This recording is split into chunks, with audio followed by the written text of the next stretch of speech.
Hey there, and welcome to the Overcomers Overcoming Podcast. It is great to have you join us. This podcast series features those who have gained victory over a life encounter. With that life experience, we encourage those who are experiencing something that might seem to be insurmountable.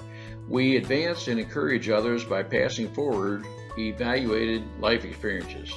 We have three objectives in this podcast series. We want to encourage those who are engaged in any type of life encounter by offering to walk with you to help you gain victory over anything that might seem impossible. We want to share our experience to help you. Our second objective is to help you develop a confident resolve that there are multiple options to get past any life obstacle. It's a matter of thinking into the situation. Our third objective is to help you with critical thinking skills. If you are facing a dilemma resulting from a previous decision you wish you could reverse, we want to help you think into all of the facts and factors involved in making an informed decision. I'm Ron Cooper, founder of the Cooper Culture. I'm with my wife and business manager, Marty. Together, we are the Cooper Culture Company who is sponsoring this podcast series. Today we feature Gina Uricchio for a second episode. This time she has her son Johnny with her. The purpose of this podcast is to get a sibling's perspective along with mom's perspective as Marty and I develop a series of podcasts that are dedicated to those with autistic abilities. By doing this, we're bringing attention to, we're helping our listeners, Marty, me, to adapt to learn how those who are on the autistic spectrum process information. Marty, what are some takeaways our listeners can gain from Gina and Johnnie? Ron, our podcast with Gina and Johnnie was interesting and very informative as Johnnie gave us, as you said, his perspective on how he handled life as a brother to Allie. Then Gina shared with us how she has learned to handle how others react to Allie in public, and to those that don't understand, and thankful to those that do and are kind. Let's listen together. Let's learn as we continue our series of learning about and adapting to those on the autistic spectrum. Gina and Johnnie, on behalf of our listeners, thank you so much for joining us. Johnnie, you are Allie's brother. For the listeners who are joining us for the first time, want to go back to the first episode where Gina and Allie talk with us. Johnnie, you have a special ability sister, and for some people, it's a little bit of adapting to your sister who is on the autistic spectrum. Marty and I choose to call Allie and those having special abilities. But Johnnie, we're very interested in your perspective as her brother or sibling, how you help others adapt to Allie, and just how you process maybe those who do not accept Allie, know Allie the way you do. Thank you, Gina and Johnnie, for joining us. Johnnie, help us a little bit just how you react to, maybe how you can help others understand and adapt to your sister Allie. I did a speech for my public speaking class this semester. Basically, it's just about, everyone has a way of expressing themselves and their talents and, how they do it. And you don't always need to talk or speak to others. Just for example, when I graduated college, I came home, instead of telling me, congratulations, her way of expressing, that I'm graduating, where there's a big event happening, is she goes and when I come home, she puts her yellow Quinnipiac shirt on. That she got her forms of communication are totally different than just the regular person. Us, we say, we want this, we want that. Her way of expressing how she feels, where what's on her mind is through her artwork, and what she enjoys doing and what she's passionate about, and that's how she communicates to others. And that people have to realize that other people, just because they're not us. We take things for granted, like they can't do the same task as us. They all have special talents. And, someone who's disabled, the problem is we label people as disabled. And I had this speech for one of the people came in class. They don't want to be known as disabled. They just want to be known as another person who has special talents. And the way they express themselves is just as good as someone like us. Johnny, that's very, very well said. Allie and other people with her abilities, I use the expression, and help me if I'm not explaining this correctly, process information just a little bit different than we do.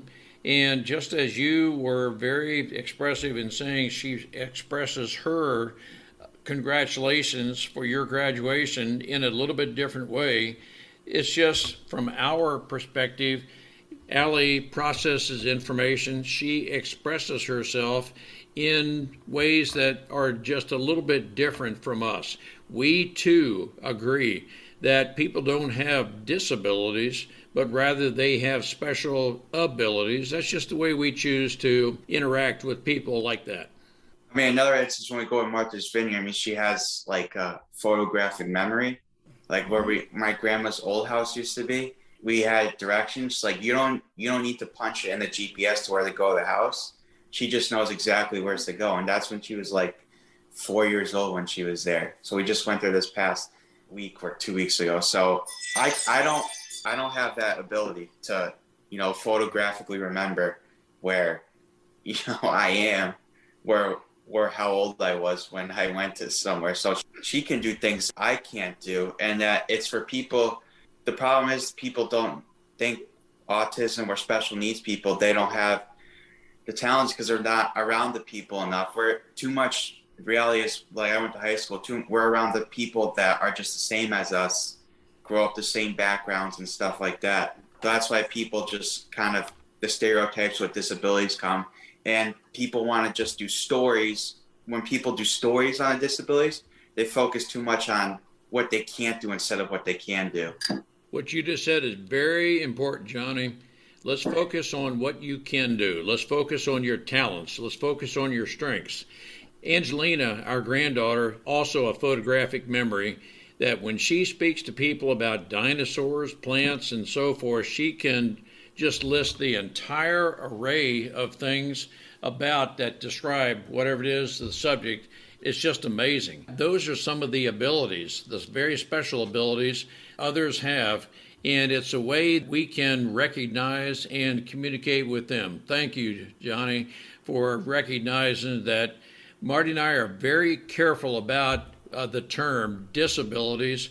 I'm in the military, and thankfully I am not disabled, but I know many who are, and many have chosen to and learned how to adapt to the facilities they have. I think Allie apparently is doing the same thing.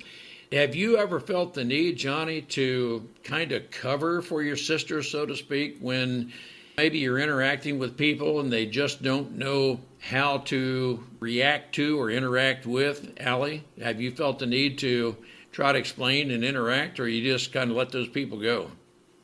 No, I kind of just let those people go who are, I don't know, like strangers, because it's not worth the time and energy investing trying to learn those people, because too many times, like I mentioned this before, people are just stuck in their own world and their own concerns and, what they want. I mean, I did explain to a class I did what I like to raise awareness to the abilities of these people. But if I'm in public and someone's screaming or giving a weird look because of Allie, it's not worth my time, because they only care really about what they think and feel, and they're just going to go on their day. They're not going to really listen to me. Yeah, I think that people, like when he was younger, he could definitely explain this. It was more of an observation of how people were looking at him as well as her, as, do something about how she's reacting. And so he's had even a deeper training than I've had, just been exposed to it since he was young, behaviorally, being out in public. Gina, I can picture you're a very proud mom for Allie, but then also for Johnnie, that Johnnie is able to speak to others and make them aware of. And yes, there's some people who just choose not to be aware of, they choose not to adapt and so forth. But Johnnie, a huge credit to you that you are able to speak to others. And Marty and I want to understand, adapt to, you may use some other terms, but those who have very special abilities, everyone has strengths, everyone has utility. Marty and I are faith-based. We believe God created everyone to be who we are. So my thanks on behalf of our listeners, a thanks to you, Johnnie, for speaking out.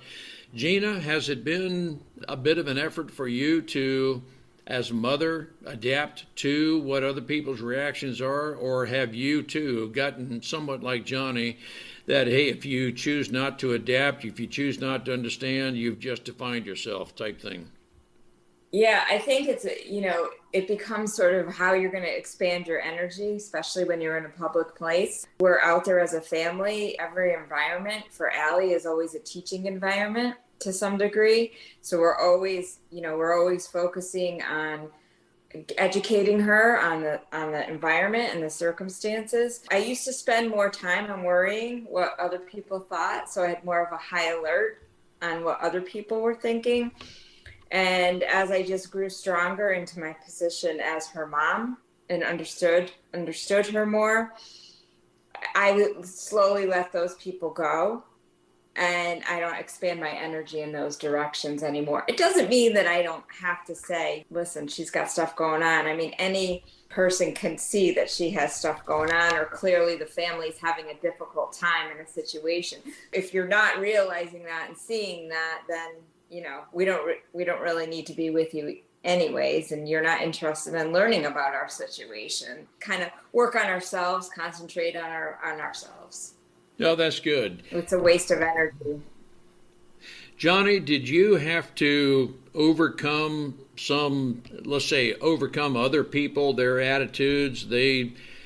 Maybe through your discernment, they don't want to understand Allie and so forth. Were you somewhat like your mom at any point, or did you just learn to blow people off? And that may be an overstatement and mischaracterization, but did you learn maybe more quickly than your mom did to adapt to other people?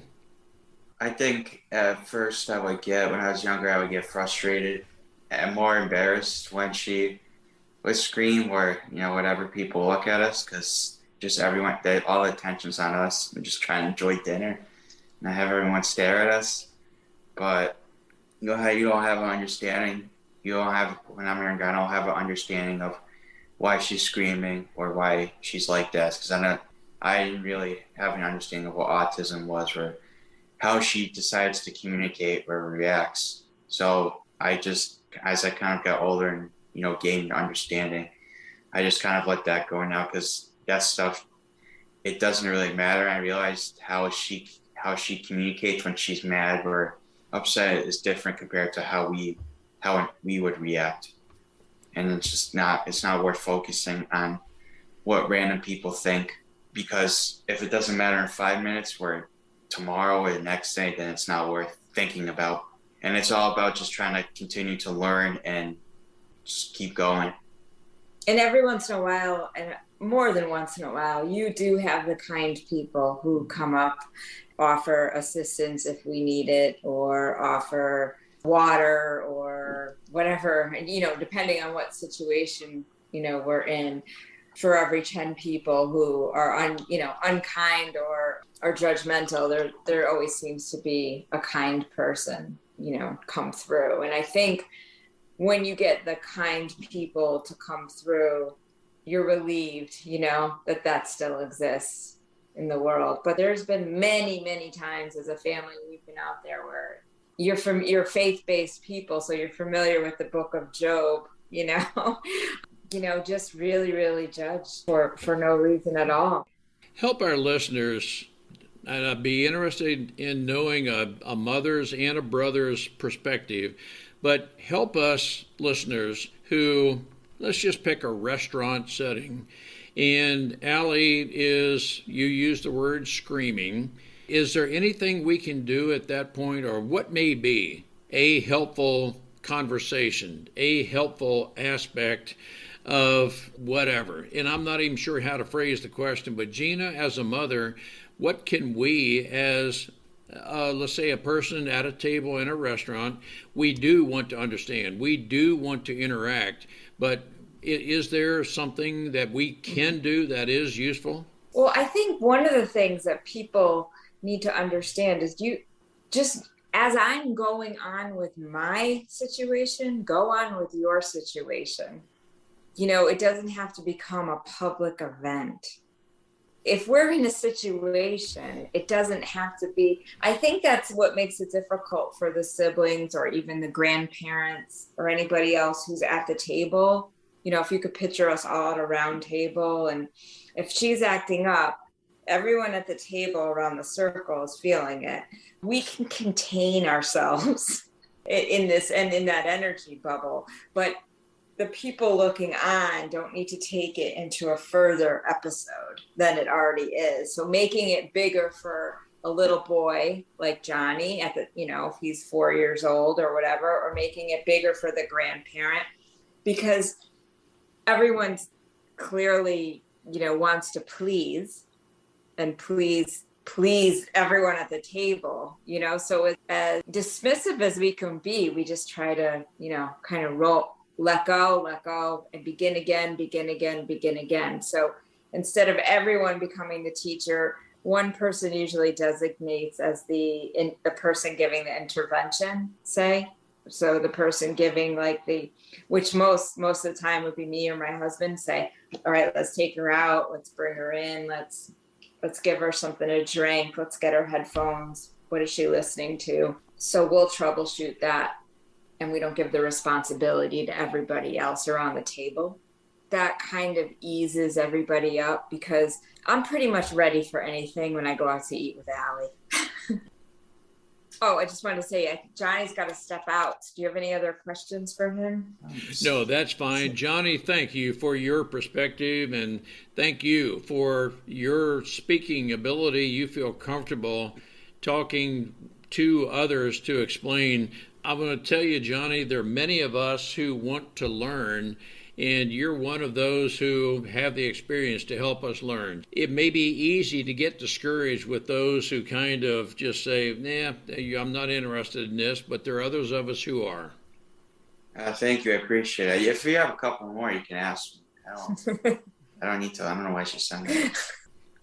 I think he's good. Is that okay? It? No, you're. I'm certain you're good, John. All right. That's good. All right, thanks. I hope you'll share with us your experience with those on the autistic spectrum. Our heart's desire is to be able to easily identify, but then adapt to be able to accept those on the autistic spectrum. They process information just a little bit different from some others, but they have the ability to recall information. Many of those on the autistic spectrum have what we frequently refer to as a photographic memory. They have the ability to remember and recall incredible amounts of information. Again, they process information just a little bit different than we do. We hope you will be willing to share information with others as to how you have been effectively adapting to those on the spectrum, and any experiences you have where you have not been able to identify well. Let's share together. Let's share our experiences. Let's make certain those on the autistic spectrum know they matter. We love them. We care.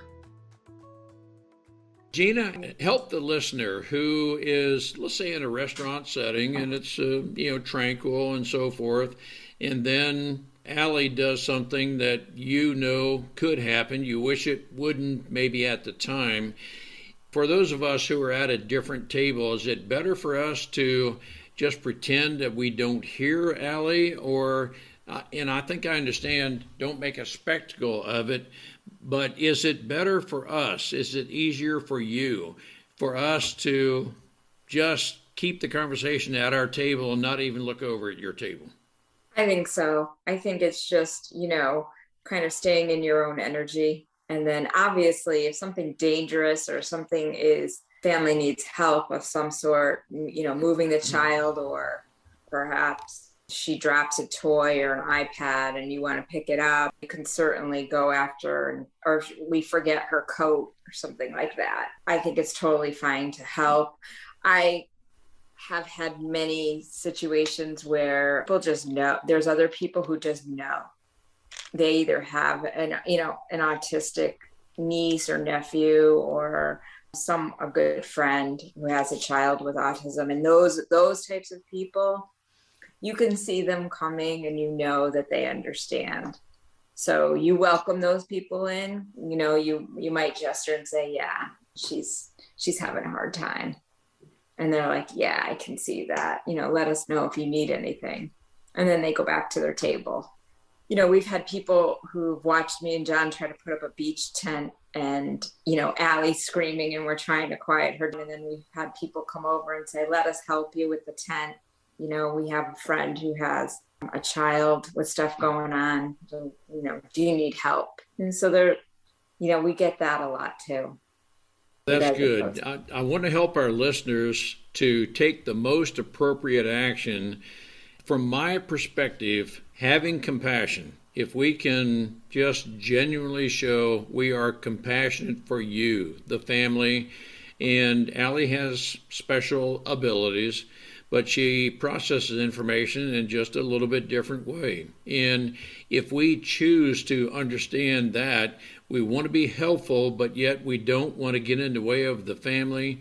And so I'm just picturing there's a balance there. And maybe you can read in us, if we were entering the restaurant and you're seated, maybe you can know within the proverbial 7 seconds, nope, here's a couple that genuinely wants to help. I can just tell by the look on their face. I'm sure you've learned to read nonverbal gestures, something to that degree. Oh, yes, and it very largely. But I also, our family is very respective of, the different environments that we go into. So, we're not going to take Al to these, white tablecloth type settings. We like to eat outside. We like to eat in picnic areas. We conducive to family restaurant type settings. But like if you're in an airport or you're somewhere where, all the public is there, you can't control. So it's just going with the tools and going with the best toolbox you can. Remember what I said, each environment every time is a teaching environment, because she takes in all different sounds and noises and textures and smells. And so if you're taking her to these places, you could be like, well, there's no noise. There's nobody bothering her. We have plenty of Wi-Fi and bandwidth if she needs to use her music.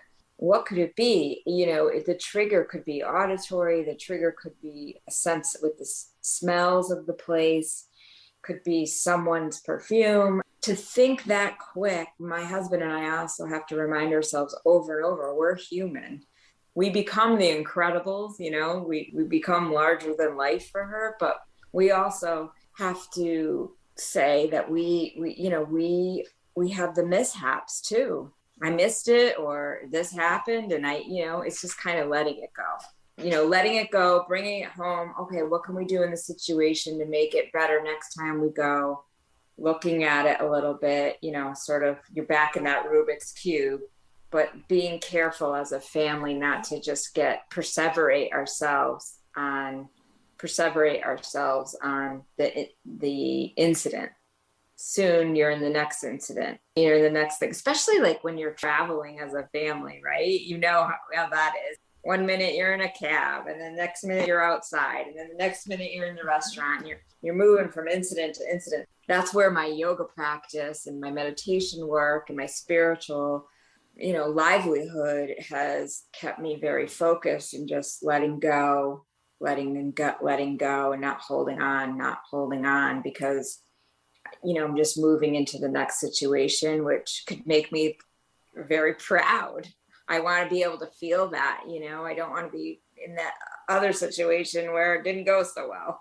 Well, Gina, on behalf of our listeners, I want to tell you how grateful we are that you feel this open to express yourself to Johnnie as well, that we're learning to adapt to.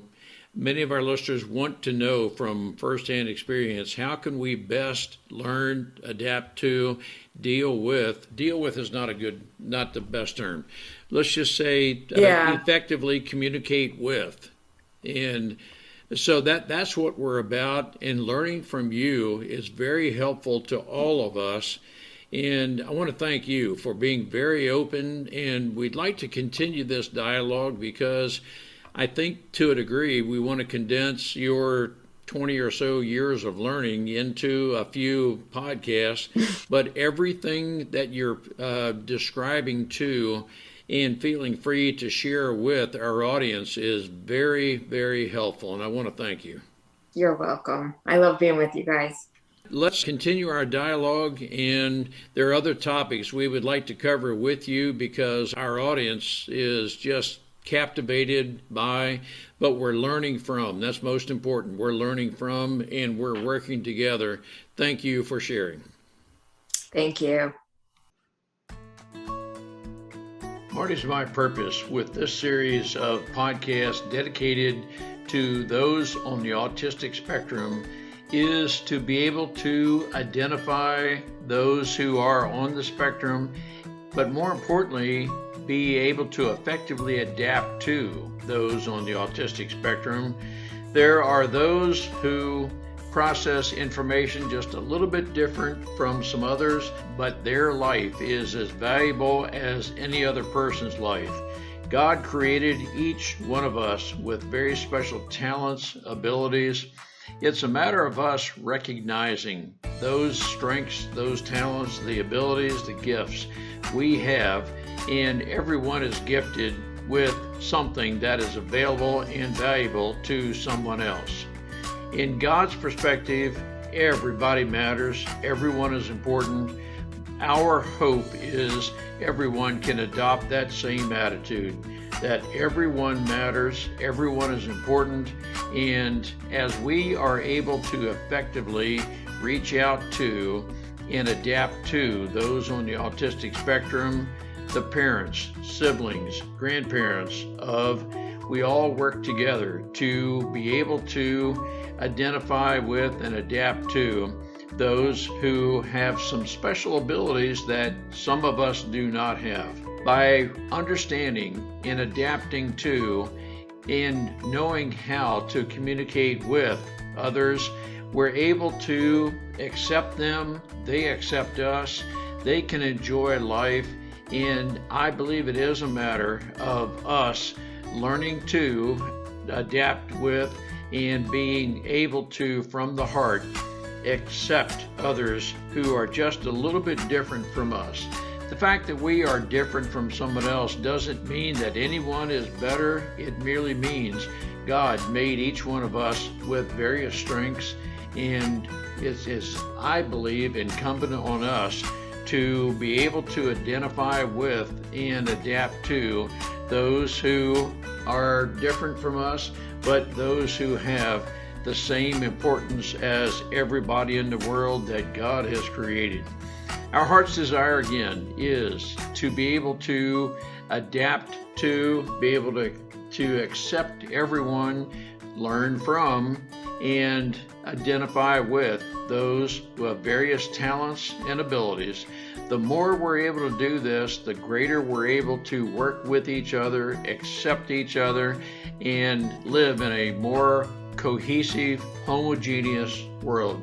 I don't think anything Marty and I are suggesting is idealistic. Nothing is unrealistic, but it is a matter of us being aware of and having a heart wanting to adapt to everyone, because again, everyone matters. We hope we can warrant a 5-star rating with this podcast series. We're going to continue with other messages on autistic people and being able to identify them. We hope we can warrant a 5-star rating. We hope you'll want to share this podcast with your Facebook friends, your LinkedIn connections, your Twitter and Instagram communities. The more we share with each other, the more we reach out and engage with each other, the greater benefit we can be to others as we share our experiences. There may be some experiences that have been less successful, less valuable than others, but we can each learn from each other as we share. Our hope is we will share with each other, we'll engage with each other. The more we do, the greater we will benefit others.